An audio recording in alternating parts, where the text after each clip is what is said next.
Oh my, it's Kellee White. Hey, it's James here at Praagh. What are you up to? Thinking about changing the world. Me too. We should do a show together. What would it be about? Let me show you.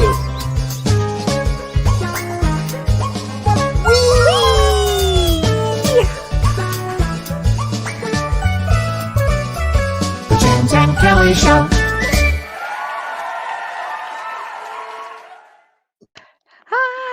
Hi, James. Let's change the world, shall we? Hey, let's change the world for sure.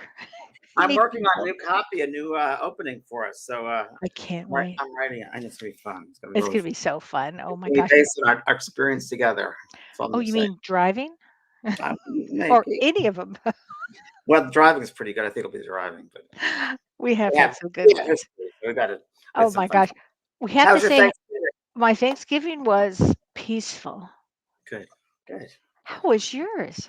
Mine was not great. Mine was tough. I was with a friend of mine who fell and hurt herself, and she was on blood thinner, so we had a little bit of a bloodbath. So I was cleaning up blood on Thanksgiving Day. Oh my God. That must have been a rough one. It was rough. It was rough. It was a rough one. A lot of people I've spoken to have said that they had a rough. And you mentioned it. You did mention it in your astrology last time that Thanksgiving would not be an easy one. No, we're in between two eclipses. We're still there. I know the astrology from this point on. Oh, Please, would you like me to tell you? what eclipse season? Please tell us. We're okay, but first I have to say Happy Hanukkah. Happy Hanukkah, everyone. It's the second day. Second night. So light those candles. So let's talk about December, shall we? Because we're going into December. What's today? Okay, today's the 29th. 29th? Laugh. Today's the 29th of 29th. November. Okay. But we're going to be in December in a couple of days. And the December horoscopes, the December astrology, the eclipses, it's a very intense month. I'm going to say it's a very intense month. And it might be the most intense month of the year that we've had. And that says a lot. So I'm just going to hit like 3 or 4 of the big ones, and I'll do the rest later on as we get closer. But because we have such a great show tonight, but I really want to hit a couple of big notes here. On December 1st, Neptune finally goes direct. And it's in Pisces, and it goes direct, and it's been retrograde since June 25th. So Neptune rules water. Okay. It rules leaks of information. Interesting enough, right? It rules drugs, delusions, the subconscious, spirituality, creativity, and unconditional love and intuition. So it rules. Direct's a good thing, right? Direct is good. It's a good thing. It's a good thing. What's going to happen is it's going to help us get really clear from our myths that we've had since Neptune's been retrograde since June. We've had a lot of myths about how life should be. And I think what it's going to do is going to clear up some things here for us. Thank you. So, yeah, it should help a lot, actually. And it's going to help towards mending traumas for people. Great. So it's a good sign. It's a good thing. Now on December 4th, we have this eclipse that I've been talking about for a long time now. It's a new moon total eclipse in Sagittarius. And this is huge because this is the last and final eclipse on the Gemini Sagittarius axis point. The first one began May of 2020. So let's look at where we were as a community, as the world in May of 2020. There was a lot of fear. We didn't know what was going on. There was the virus. And now, as we look at the final one going forward, we also have that Omicron new virus coming out. There may be a connection here with this, going forward with this virus, frankly. And it's a very powerful eclipse. This one is going to actually change a lot of our belief systems going forward. It also brings, because this is a south node eclipse, which actually means endings, and solar eclipse means beginnings. This is going to be playing out as getting rid and finishing up a lot of things that you began, but big, bold beginnings going forward. So it's extremely powerful, this period of time. And I want to say something else about it, which is really rare, but I have to say this. This eclipse is at 12 degrees of Sagittarius. What's important about that is the United States is also, the ascendant is at 12 degrees of Sagittarius. The ascendant is our rising sign. How you approach things. how we approach things, how we are in How the we, world, how how we look we at are in the things. world. And it's Mhm. and it's actually at the United States eclipse point right there. The other oddball thing, which I have to talk about, and we'll talk about this way later, but in February of 2022, Pluto actually has its first return in 276 years. The Pluto return. So you've heard James and I, we talk about the Saturn return, which is every 28 years, and that's Saturn. This is Pluto, a little different. And 276 years ago, if you take 2022 and subtract 276, you have 1776 when we signed the Declaration of Independence. Wow. So this year for the United States is what I'm saying, between this eclipse and that, it's Big time. big. It's big time. So that I just had to get that in.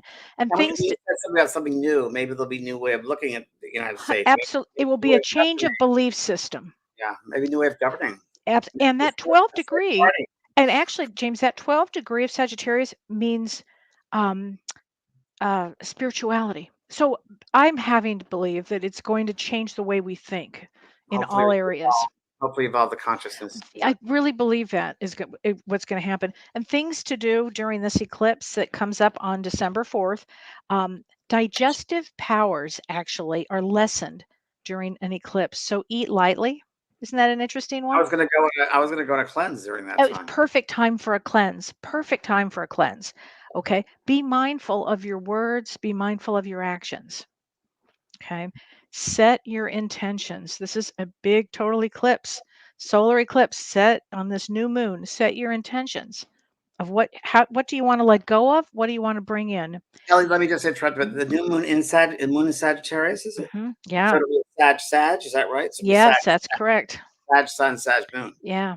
Very, very, very interesting time that we're going to be in here, right? Meditate. I would think because of the Sagittarius, double Sagittarius, a lot of people might feel antsy because Very Sagittarius, antsy. go, go, Oh, go, go, independent, move, go, independence, and absolutely. I actually write about that on my blog. It's going to be freedom. very, very antsy. Yeah. Yeah. Yeah. There's absolutely. And I would say if you can meditate and rest during this Mm. powerful week that we have coming up, we have a powerful week. Wow. So Okay. there you go. And the rest I'll do Thursday on my show. I'll do a little more of it. And then on Monday, every Monday, I'll do a little more. Wow. Okay. Okay. Yeah. Well, tonight our show is going to be about a physical medium by the name of Leslie Flynt, who was probably the most famous medium in the last century, 20th century, I should say, and the most tested physical medium. The difference between a physical medium and a mental medium. Kelly and I are mental mediums, which mean we really are. We sense clairsentient, and we sense feelings and emotions, and we see clairvoyantly. We'll see things subjectively or objectively outside of ourselves. Subjectively is a little more rare than subjectively. Clairsentient, cognizance, knowingness, gustance, taste, smell, that sort of thing. And Leslie really was a physical medium, meaning that there's a substance in the body of a medium called ectoplasm, and its ectoplasm is described as kind of like cellular particles. I don't know how else to describe it. And when he was a little boy, he would go to the movie theater, and the dark movie theater was a silent movie center, I think it was. And there'd be noises, there'd be voices all around, and people behind him in the movie theater would say, "Shh, be quiet, be quiet." And there was nobody there, and it was the spirits that were working with his auric field to produce and work with the ectoplasm to produce the phenomena of indirect voice mediumship, which is where the ectoplasm exudes out of his ears, nose, or mouth, or sometimes the stomach, and the spirit people create an artificial voice box. And when Leslie was 12 to 14 years of age, this started happening. He didn't know what was going on. At the 18, he went to his first spiritualist church. I think there he was introduced to his, I think it was there, forgive me if I'm wrong, his team, if you will, a doctor in the spirit world, and also Mickey, which is his control, they call it a control, and that years later will help him. He wrote a wonderful book called Voices in the Dark, Leslie Flynt, and he was, again, most tested physical medium in the history of spiritualism. And he set with from the 50s, 60s, really like 40s, 50s, 60s, 50s, really. He was really a test beyond belief. And a research couple Bob Woods and I think Green and Bob's. They would research and they would tape record all of his sessions, the seances.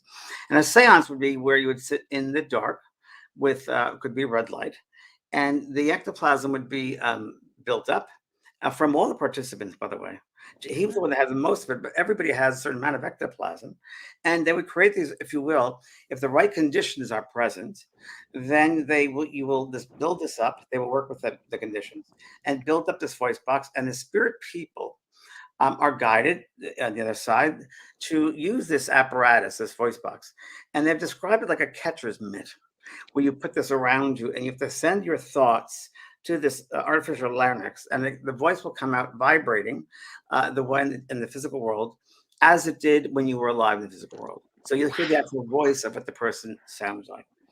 Well, a long story short, it's so much. A great book called But this is rare, isn't it? Very, very rare. No one does this anymore. He was the last Right. one really that does this because now we have social media, we have computers, all that sort of thing. And in his day, they sat by the fire after dinner at night, supper, and they sit around and chat in the dark. And so they could develop physical medium more then. But nowadays, it's just too busy. It's phonetic. It really is just too. Things change. Things move. So I was fortunate enough to sit with Leslie 4 times. And Leslie used to come he lived in England, Brighton, and he used to come over here to my teacher, Brian Hurst, was my teacher. And they had met in London years before. And he used to come over every summer to Hollywood. And he used to do seances at Brian Hurst's house on Irving Place Boulevard in Hollywood. And I was lucky enough to be the 4 of those. But for a couple of things, we have Leslie Flynt. He was able to bring through many, many well-known people, Queen Victoria, Oscar Wilde, all these different people. And there was very interesting that you read this, Kellee. Tell people about what you read about the German mediums and different mediums around the world kept on bringing through. They kept on bringing through Rudolph Valentino. Or actually, no, before I get there, I'm sorry. They kept bringing up the Arab, and every different medium would come up to him and say, "There's an Arab here, but he's not really an Arab. There's an Arab, but he's not really an Arab." And this came from several different countries and several different mediums. And he's going to help. The Arab man is going to help you. So Leslie thought it was a guide of his. Yeah. And I think some of the messages were, "I need you to help me. I'm here to help you. I need you to help me. You'll know this is true." Well, to make a long story short, Leslie ended up staying at Brian's place. Valentino Place was the first place he did a seance in America, was Valentino Place. I think it was the Hollywood Hills. And he looked and said, Valentino Place. And Rudolph Valentino came through him. And he was waiting all that time to come through that medium, because every spirit has their actual medium that they can use and want to use. So Rudolph Valentino has come through, and he had a horrible voice, terrible voice. And that's why he didn't do well in talkies, because he didn't have a good voice. Oh, wow. So I've sat with him those times, and as just everybody sitting in a seance room, there's only 7 to 10 people. I was very, very nervous each time. And 3 of the times, nothing really happened. Once, nothing happened at all because the conditions were not right. We sat for a good 45 minutes. Nothing happened whatsoever. Another time they came through, Mickey came through. So Mickey is Leslie Flynt's guide, if you will, one of his guides, or they call it his control. And he was a Cockney boy, and he was a newspaper boy. And he was killed when he was, I guess, delivering newspapers, going in London streets with newspaper, and a horse and buggy killed him. And he chose to come back to help Leslie with his mediumship. And Mickey comes through in these seances, and I have many, many tapes that I actually just went today and found in my attic. And I got a couple of, there's so many, but with Mickey teaching a little bit, I've been in seance, so Mickey comes through, and the first thing he is, "How you doing all there? How you doing?" And he first said to me, "Did anyone ever tell you were a medium?" This is before I was even a medium. I was working at Paramount Studios, right down the street from Valentino. The whole thing was in Hollywood, where you are. Leslie goes, "Every time you're a medium," I said, "Yes, I'm sitting with Brian Hurst." He goes, "What are you doing about it?" I said, "Well, I'm sitting with Brian." He goes, "It's about time you do something about it." And he was a lovely, lovely Cockney boy. But anyway, I have some recordings of Mickey. And anyway, Queen Victoria's come through, Oscar Wilde's come through, very famous people in history has come through, Russian czars have come through. And I think Renee has one person. Well, why don't we just play Mickey first? I'll play Mickey. This is what Mickey sounds like. So this is Mickey speaking to the voice box of Leslie Flynt, to this animated voice box. Okay. Now this is on a cassette, so try to hear. Okay. I want if I put it in now, wouldn't it?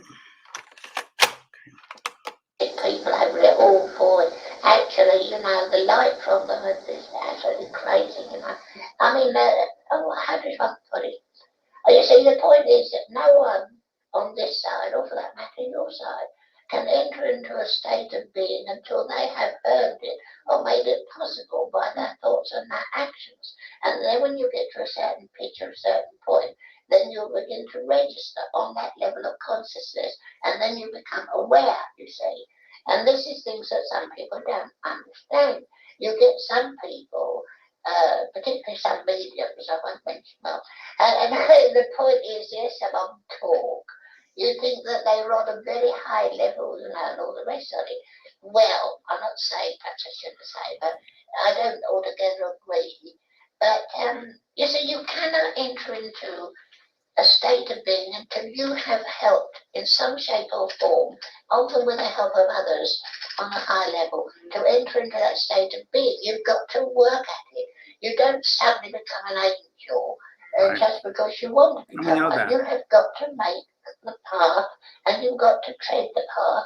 And sometimes you've got to sit by the wayside because you find that you haven't the energy or the vitality, or call it what you will, or you haven't made it possible to go further. You get to a certain level, and it's rather like the Good Samaritan, who helps the less fortunate and impedes, so it seems, his own progress in so doing, or reaching a certain goal.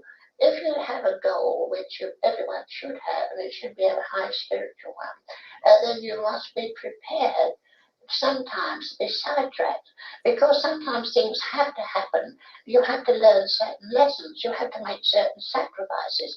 These people who assume that they're going straight ahead and everything is going to be opened up and revealed to them are stupid. You cannot have That's anything stupid. revealed to you until you yourself have made that a possibility by your thoughts and your actions and your sacrifices. People don't seem to realize that many of the things that happen to people in the material world, they to some extent have had to endure because it's necessary for their progression, sometimes even into suffering. But I'm not advocating things that happen in your world that are bad, I mean, such as illness or sickness or cancer or war or whatever it is. Man, to some extent, creates the situations, creates the conditions. It's true. It may be in a previous generation, seeds are sown, and the next generation have to face up to what has been created by the future faults and the stupidity of a previous generation. And he goes on to about this. It's so true that we're all Wow. connected as one. And that I love that point that he said. Previous generations, we really have to realize that we have these seeds have been sown, and we have to live through that for the Right. ignorance of previous generations. So we have to Right. rise above it. Very, very. Wow. Really And interesting. I think we have one from, and it's so funny. You're sitting in that seance room, and you never know who's going to come through. And I've once, when it happened to me, I'm just sitting there and I was very nervous. And I'm thinking, no one's going to come for me. Like, okay, just give it up, James. No one's going to be fine. And all of a sudden I hear, I would speak to, and I have it on tape somewhere. I couldn't find it tonight, but I looked everywhere. It's a Frenchman. He goes, I want to talk to James. I want to talk to James. James, and this is way before the mediumship. This is really before I even felt. James, I want to talk to James. James, can you hear me? Can you hear me? Yes, yes. James, you're psychic, you're sensitive. You're going to hurt many people, my friend. My friend, we have cheer for you. And it was loud. And he said, we are working with you, my friend. You're going to write a book one day. You're going to travel over water. We believe in you. You're going to help many people, my friend. What we say now, you don't understand. But years from now, you understand. And of course, I'm freaking out, saying, and I want to talk to my mother. I'm like, because she just passed. I said, is my mother there? And he goes, your mama? Oh, hold on. Your mama, hold on. And then Mickey came in and he said, did your mother, did she have some problem with the chest there? And she did. She had cancer.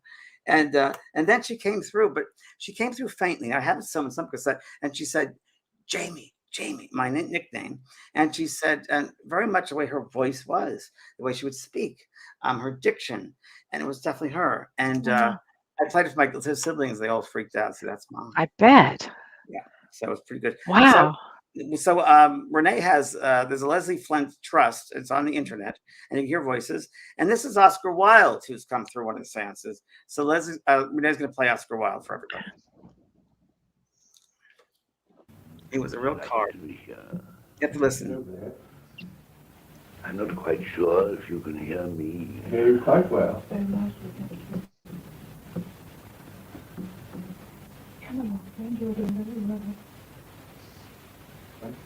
Quite clear, we can hear you. If you close your eyes, you might hear it But better. I'm precisely doing nothing at the moment. I can't see how you can consider that I'm doing extremely well. That's what Patrick was saying, something we hadn't heard yet. Yeah. I've never been known to say nothing. You say you have your name, Shandel. I couldn't say something of value, and I'd much rather say nothing. Who is it speaking to? This is Who is most this? extraordinary. Yes, but Then hear you again, quite well. being dead is an extraordinary business, especially when you're talking to people on Earth who are supposed to be alive and are very much dull and dim and dead in consequence. Extraordinary business is it. Yes. Seems to have been a great deal of interest in my works lately. They don't know who it is yet. That's what you said. Great deal of interest in people. Oh, secret. From the researchers, they don't know who it is.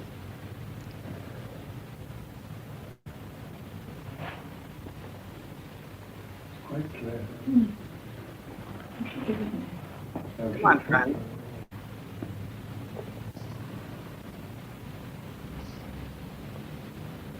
Many people from this side invariably try to say a great deal, and in consequence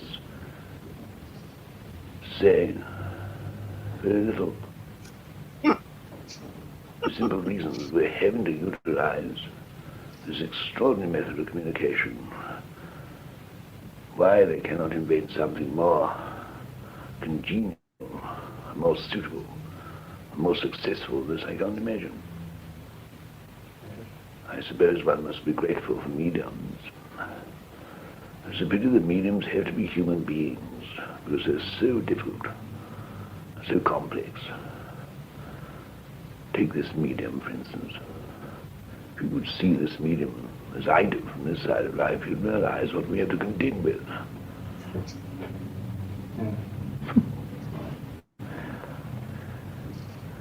That's why we can hear you quite well, friend. Fred, may we have your name, please? Why are you so concerned with my name? Surely what I say is far more important than my name.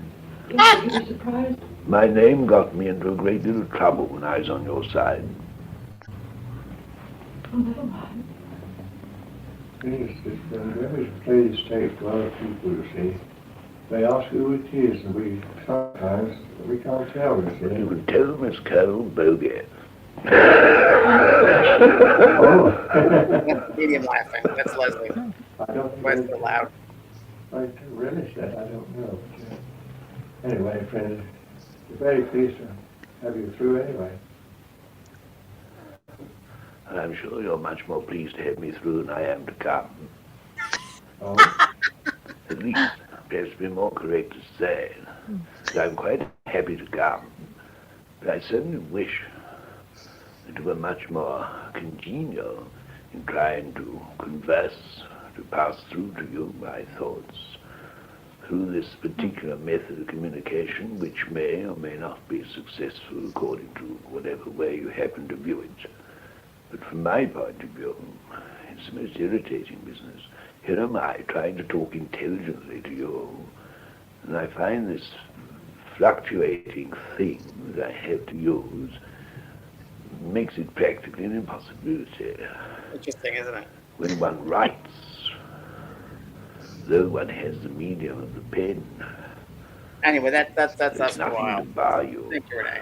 from Wow. clearly putting down Yeah. on paper your thoughts. In your world, You there's even have to natural. use In our world, it's naturally sinful, but in my world, it's sinful but natural. Or something like that. Very, very funny. And he was talking about that apparatus that that fluctuates, and they've got to concentrate their thoughts into that. Wow. box or whatever. It's very hard. That's it's not congenial. And But we the- should also mention that before we went on air, Renee was testing this, and he turned it off, and it continued to talk. And we didn't do Oscar anything. continued to talk. Yeah. for several minutes. Several minutes. That's right. That's Wow, right. that's Yeah. powerful stuff. Yeah. And Mm. let's see. And then also Queen Victoria came through. If you go to Leslie Flynt's site, it's a wonderful site, the Leslie Flynt Trust. And a gentleman went through a lot of trouble to transcribe all of those many years of tapes, if you will, from reel to reel, and got them onto Wow. online. And God bless them, because it's a foundation. And it really is wonderful for people to realize that there's a death, and to hear that.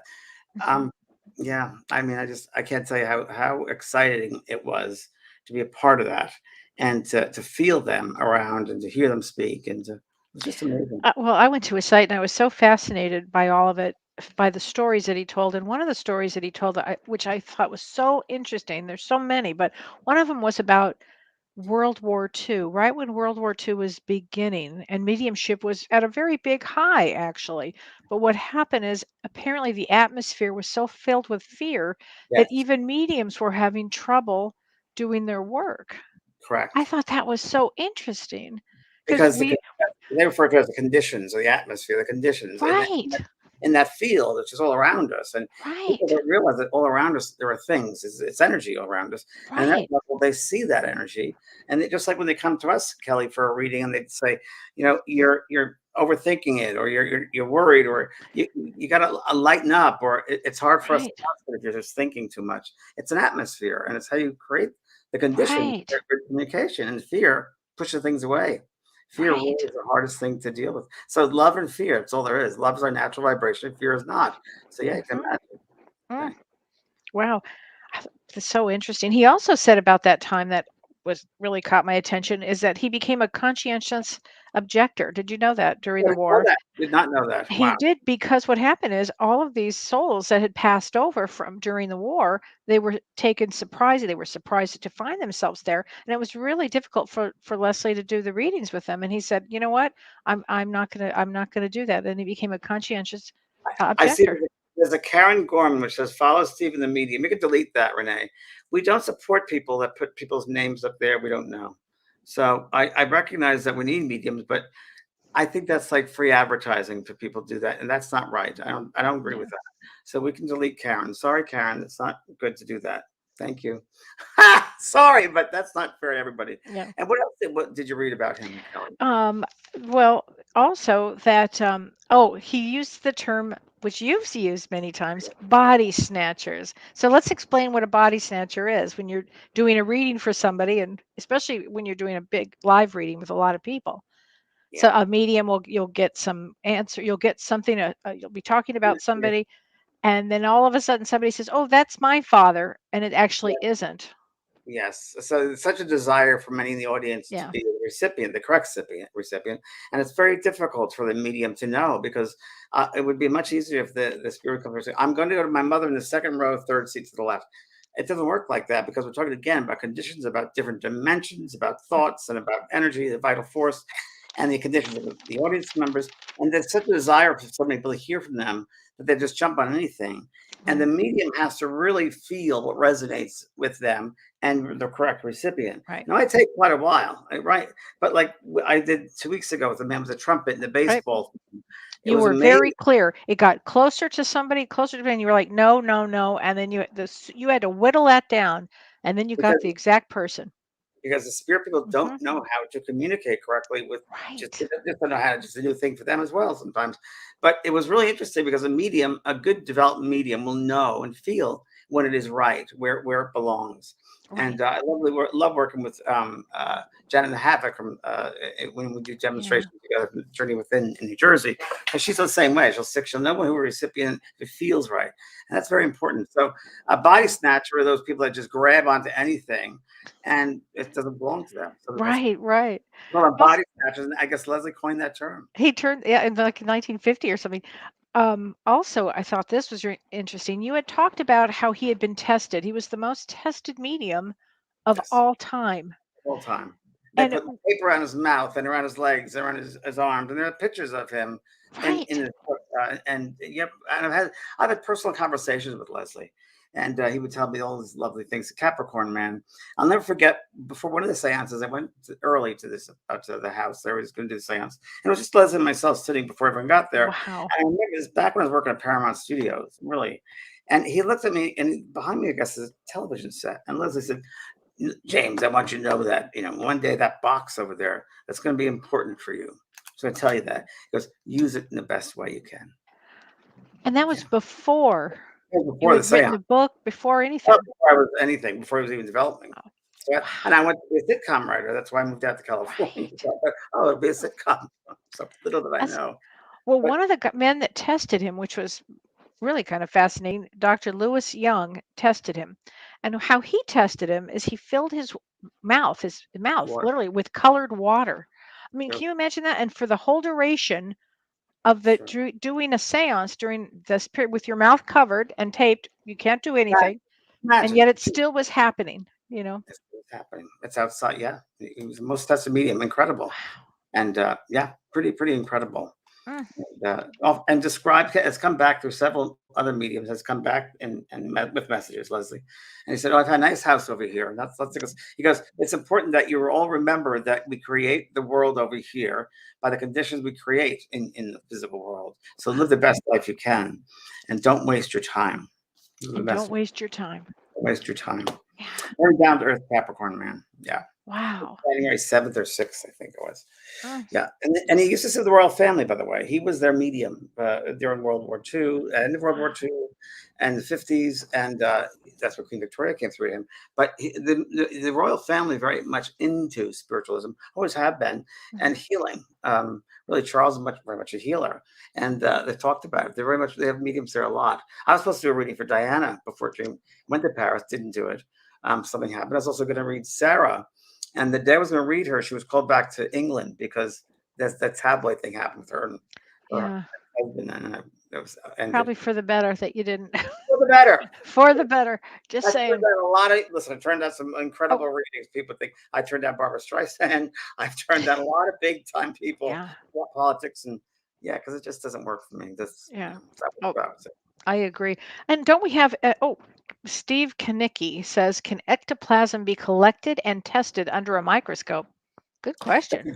Great question, Steve. I don't think it's a living thing at aspects. So I think in certain conditions, Okay. something would happen to it. So I don't know. It couldn't do well in bright light, so it would not survive. I guess I don't know. It's a dim light, yes. So I don't know the answer to that. I would think not, but I'd love to. It's a great topic to study the substance. And Right. there have been some studies done. I'm not familiar with them, but about what the substance actually is. Mm, wow. I think It's that like would be. yeah, and there's also I think we have the Renee. You want to play another one? Oh, yeah. They're all saying in the seance room. Also, this man is so lovely with his philosophy. They said, "What is your voice?" He goes, "Oh, my voice. You know me as Gandhi. Gandhi is my voice. Oh, Gandhi, my gosh. Gandhi. Mahatma Gandhi." Wow.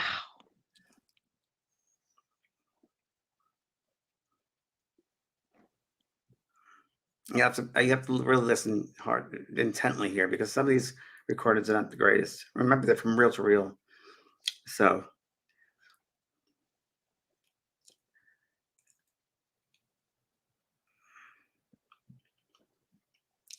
can we play it? No, maybe not able to. Hmm.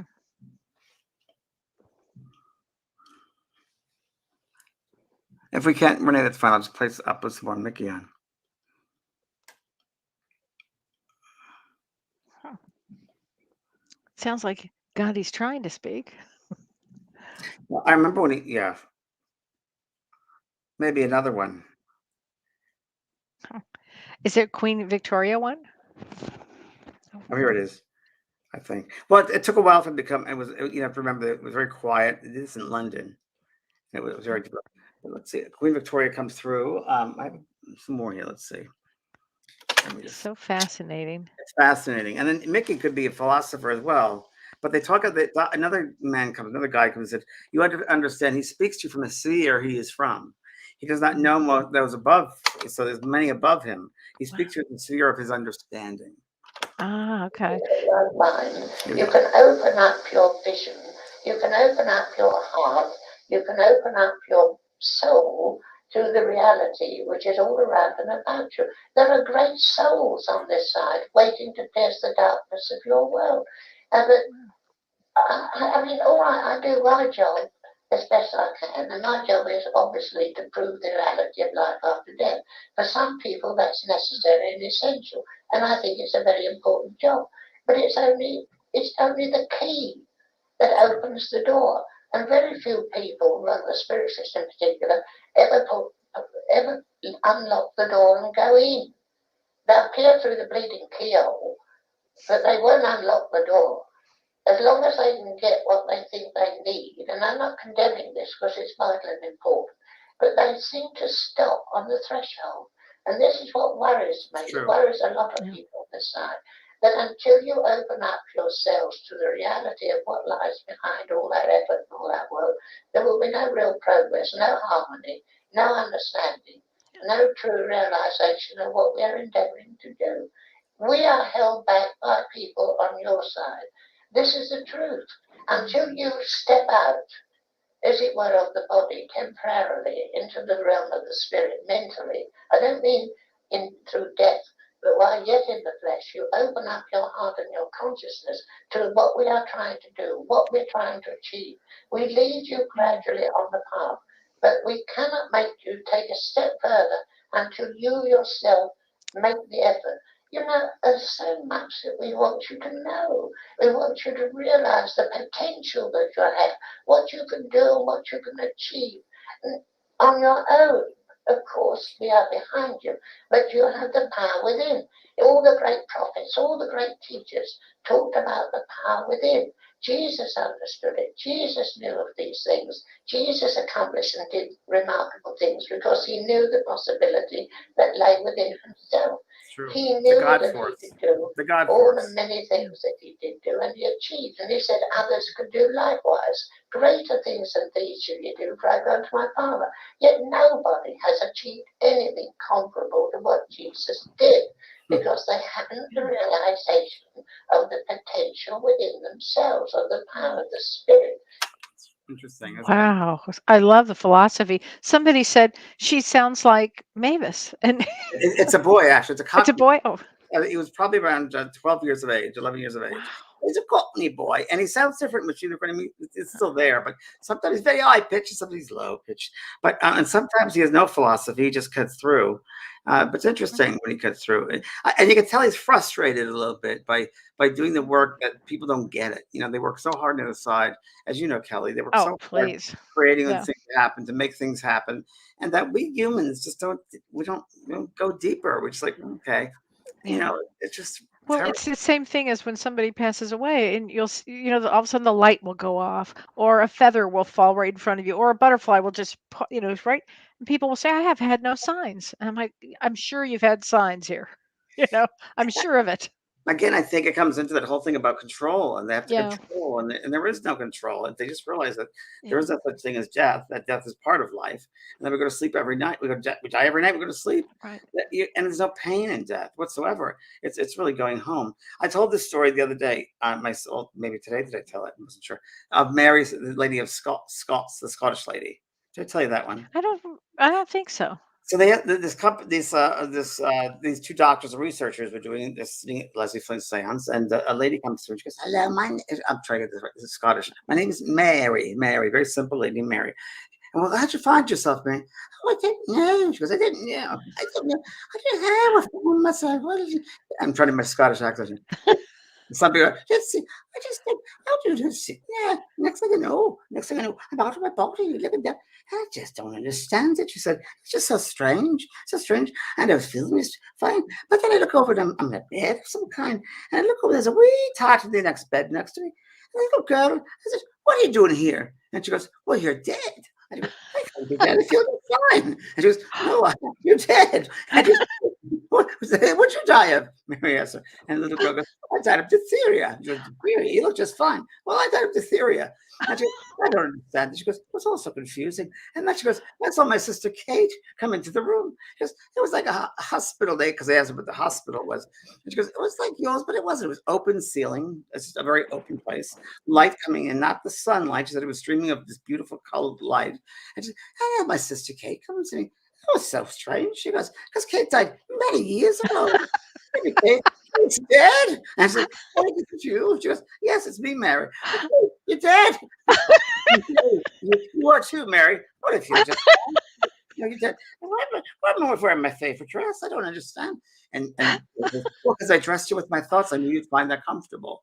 And what they do in the spirit side of life, they prepare for us to come over. So they will prepare many times you'll go to your mother's house. They create a replica in their thought.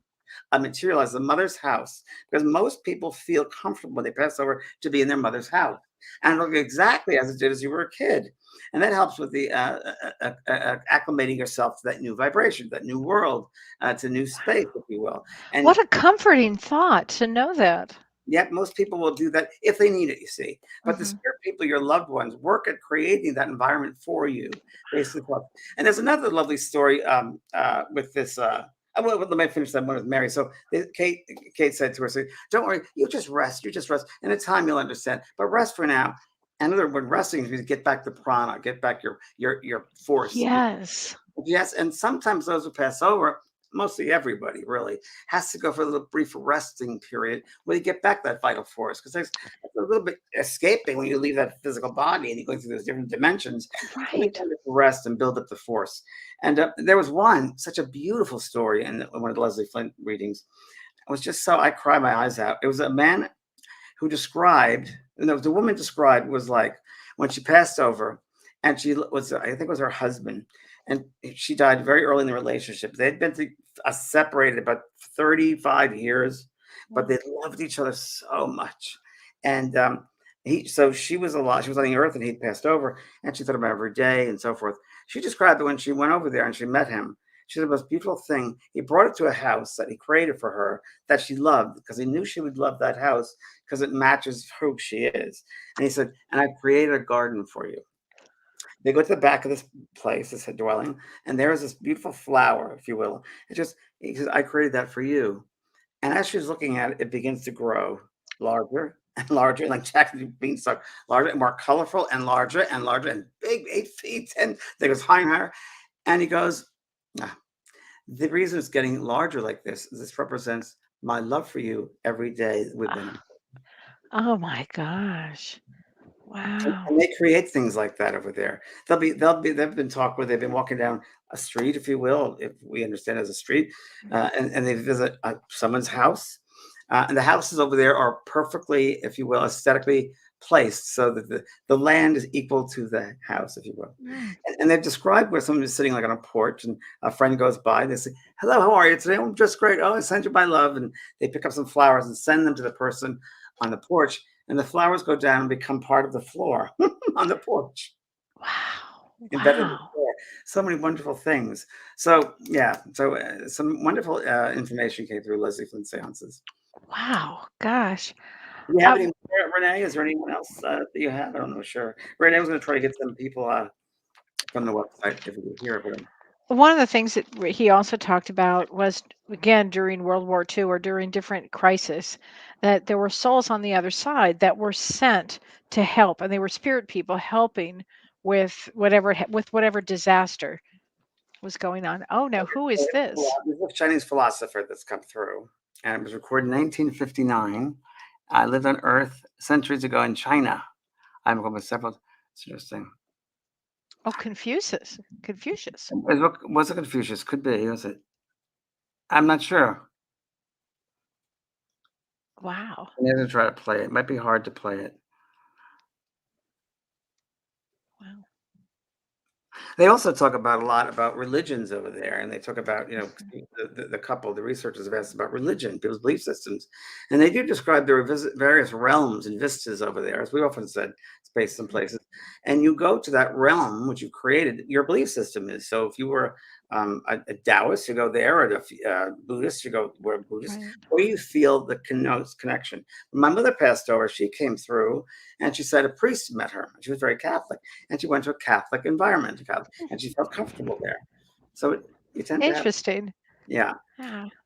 I'm not sure we could play these. Well, People are loving what heaven is like, hearing about that. oh yes, I'll play more of that. Well, Renee works on that if we can do it. But they've often talked about It's just so amazing that when my friend Olivia passed over, my friend Olivia was really one of my best friends here on this earth. And we used to go to seances. We really developed together. We went to God mediums around the world and healers and so forth. Once in Hollywood, we went to one guy, and the guy was so ridiculous I had to leave the room in the demonstration, and I kind of left her in the lurch. Anyway, we made a pact with each other that whoever goes over first will tell each other what it's about, what it's like. And I've told the story before, so they've heard it before. And it was really interesting because it was 12 o'clock in the afternoon. I'm driving down the street here, El Camino Real and Cerritos, and I see Olivia's face right in my windshield. And I hadn't spoken to her probably 3 months. I know she was getting into a home, a facility, but she just didn't want to be around, by the way. She was very independent, did not want to be around. Did you know her? I met her once. I did a circle with you. There you go. That's right. That's Lovely. Lovely lady. So she came, and she was always an Aquarius lady, and she went on my cruises, and she's a great time. And I said, well, Olivia, what was it like, Olivia? Because she had asked me if I could get somebody to help her pass over because she did not want to be here. And I said, I can't. I couldn't think I could do that. And I said, what was it like with the suicide? She goes, oh God, if I knew how great it was, I would have done it earlier. She said. Because she was at that age in her 80s, she didn't have much time, and she said, "No, nothing happened to me. It was okay for me there." And she said, "It was the most astonishing thing." She goes, "Most astonishing thing." And this is someone who's had experiences like I have. All these people came to greet me, and it's like walking to a movie theater, and people looking up at the screen. And she said, "I know, look at the screen." And I walk up into the screen, and as soon as I walk in the screen, she said. And I look back at all those people, and she goes, they're the ones that are the ones you call alive, the ones on earth who are just sitting there. And she goes, we're the ones that live. And she goes, I went to the screen was a beautiful flowered bed of flowers, and all the flowers were growing, and colors were incredible. And I was met by all my friends and family, and people, well-wishers, she said, people I didn't even remember. But one day in my life, I smiled at them, opened the door, I did a nicety for them, and they came to greet me, to welcome me home. Wow. That's amazing. Yeah. And I said, well, will you come back? And she goes, why the hell would I want to come back there? And, and that afternoon, her daughter emails me, and she said, I have some sad news. My mom passed away. Oh, my gosh. Already. Oh, my gosh. The funny thing about that was I was with her daughter, Sharon, at Olivia's apartment, going through a memorial. And Sharon said, I feel really, really bad. And I said, why, Sharon? She said, well, my mother used to love, I guess it was Grand Marnier. I said, yes, the drink, the liqueur. And she said, I feel so bad because I knew that my mother's last drink was going to be that Grand Marnier. Because when I came to the house, the bottle was on the kitchen cabinet. And she said, I drank the last of it when I was visiting last time. It was an empty bottle. So my mother took whatever she took and then went to get the drink, and there was no drink. Oh, oh, that's really funny. Well, she can materialize that. One of the same kick, but she can certainly materialize that with a memory of the taste. How about the questions people like to ask about? Yes. Oh, okay. Oh, people are saying, James, I can hear you talk for hours. It so resonates blissfully with this. So that's really interesting. Let's see here. Okay, so Terry Timmerman says, how does it work that those who speak, such as Oscar Wilde, are at rest? Do they go on to live other lives? Can they still communicate if they're living other lives? This is amazing. Yeah, so we've talked about this very often here that, we as a soul, this is just a part of us. I call this the big toe to your soul because most of your soul is outside the body, under the realm. 70% is outside of us. Only like 30% is in here. So that's who we are, more out there, experiencing different worlds and different realms and different spaces and different lifetimes. All at the same time, we're experiencing this physical one. Now it goes to quantum physics and so forth. So, it's hard to apply seventh dimension laws to a three-dimensional world. So it's hard for the human to understand that. But yes, the personality that you would know as Oscar Wilde did that. But there's parts of his soul, aspects of his soul that might be living out a lifetime in different spaces and places and galaxies and planets. Right. I mean, I remember Abraham Lincoln came to me. Abraham Lincoln came to me and said to me, and it was Abraham Lincoln. I'm like, Abraham Lincoln. It's Abraham Lincoln at the end of Kellee at the end of my bed, but right before my TV show. and Right. said, "We are the new order." Remember, he said, "We are the new order." With a group of them, and we are helping you to change this world, the consciousness. I'm like, "What?" And you're the, we are the new. I said, "But you look like Abraham Lincoln," and he said, "That would be the personality you knew me by." Wow. But it Wow. was beyond more than that personality. It was just a small part Wow. of it. And that's all of us. It's just a small part of who Yeah. we are. And we recognize those other beings, those other souls who we had this lifetime with when we go over. They wait, they're there for us. So you don't, they're never not there. We come back together. We're all connected. So you'll see them again. So no one ever dies alone. They Yeah. prepare for your passing. Even if it's a fast, we call accident or surprise, they've been preparing for, let's say, months or even years, earth time. They were ready for us to come home. They celebrate our coming home. It's that lovely American that's a saying from the nation's first Americans. Said, but in your world, when you're born, you cry and everyone is happy. And yet when we come into this world, we're happy and those are crying behind. I That's do know that, but I just feel like I have to say that I know that all of your guides and all of everyone on the other side that has come to help you, James, you answered the call and you did it. I You had did to. it. I had no I mean, choice. but I imagine that they really imagine how they worked with you and coddled you and got you to that place, and you did it. You didn't back down. Well, I felt within me from a Mhm. young age. I felt there's something there. I thought I'd be a sitcom writer, but I knew I had to be in California. I said to my mother when I was 3 years of age, he was walking me to nursery school. Never forget it. And some man in the street said something about California. And I looked up at my mother and I said, I'm going to live there one day. No idea what California was. You were in New York. I was in New York. I was in Queens, New York. So I was in that way inside me. I knew there was something. Mhm. Now I moved out to LA. It's a whole story about it, but I got promised a job on Hill Street Blues by the producer. Moved all my stuff out here to California, and the man lied to me. There was no job. There was no job waiting for me. I didn't know a soul. Could barely. I didn't have a job to pay any. I barely had money because I spent it on my car, the secondhand car, to get out here. So it really was a test of Yeah. and I was like, what's going on here? But I just knew. I don't know. I had faith, I guess, within me that Mhm. something had to happen. I just, and I think we all, like Mickey was saying, we all have it within ourselves. If we'll just explore it and honor that inner voice. Well, And and that's the difference. Some people don't. They put it, somebody wrote a comment about it's the left brain gets in the way. Yeah, that's true. I mean, that is true. Practicality gets in, or other mindsets or other belief systems, but you didn't have that. You well, just kept going. always live heart first. I think you live with 100%. heart. 100%.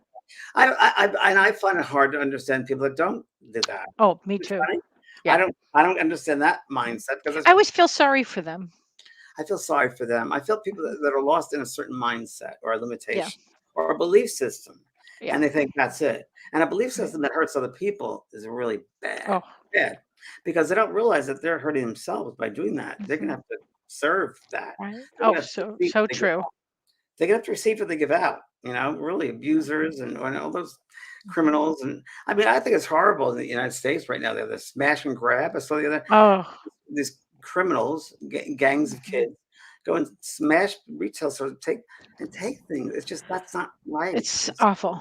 It's It's awful. bad for all of us, and it's Yeah. not. It's bad for all of us because we're all connected, and we all got to Mhm. go together. We have to educate. We have to Yeah. educate, teach, and again, it starts with ourselves. We Right. want to change the macrocosm, but how can you change the macrocosm? We first got to change the microcosm. First, change your own atmosphere, Right. and people will get that. We will often. Right. Well, and this is a real time that we're headed into for this next month and into 2022 about transformation. And one of the best ways to do that is to take some of your classes, James. Yes, it's true. My And school. you have a major sale That's today. I think it's the last You're right. night, right?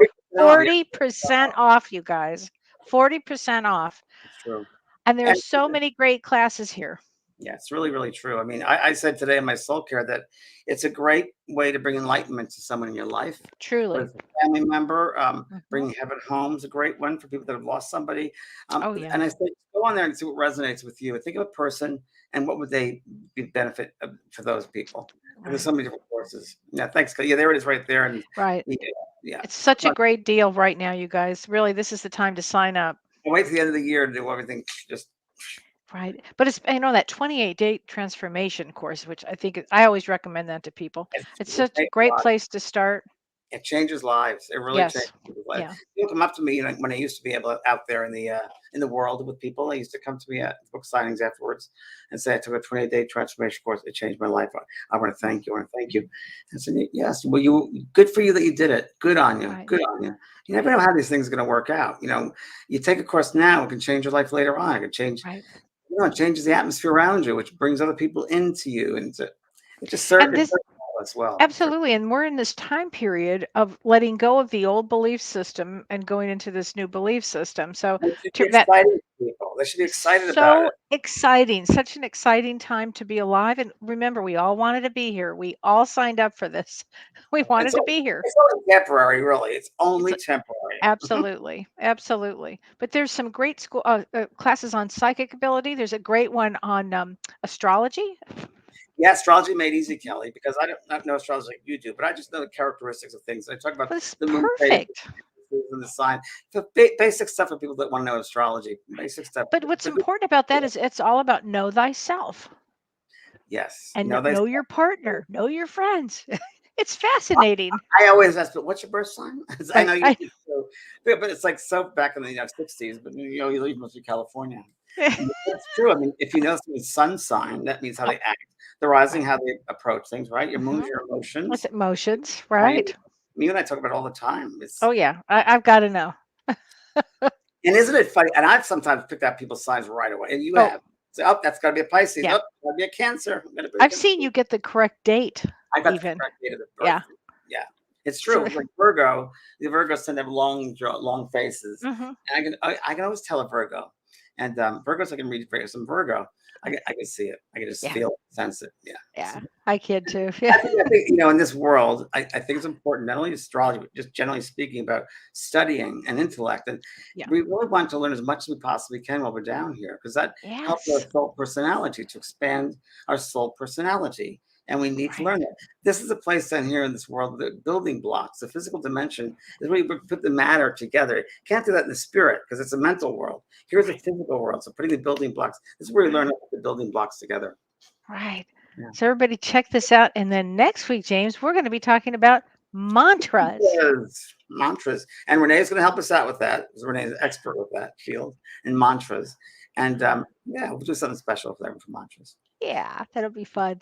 And then join me, everybody, on Thursday. I'm going to do Ask Me Anything, and I'll be doing some readings, and I'll do a lot of astrology, too. That's on Thursdays. The readings? You do mediumship readings? Or I usually just do card readings. I'd like to know what their birth date is, and I tell them what's going on for the year with them, or what's going on, or what they're about, or, give them something about themselves. Yeah. Kelly, I just want to tell you what I hear publicly say to you. I can't tell you how many the past month, all my friends of mine, people I know, people have come on and said, Kelly White's amazing. And thank you for introducing me to Kelly White. She's changed my life. Oh, thank you. That's so sweet. Thank you. You got to hear it. We work so hard to hear it. Well, and Leslie changed my life. So. Gosh, thank you, Leslie. And thank you, Renee. Thanks, Renee. Thanks so much, Renee, Thanks, for your Renee. help. Thank you. Bye, everybody.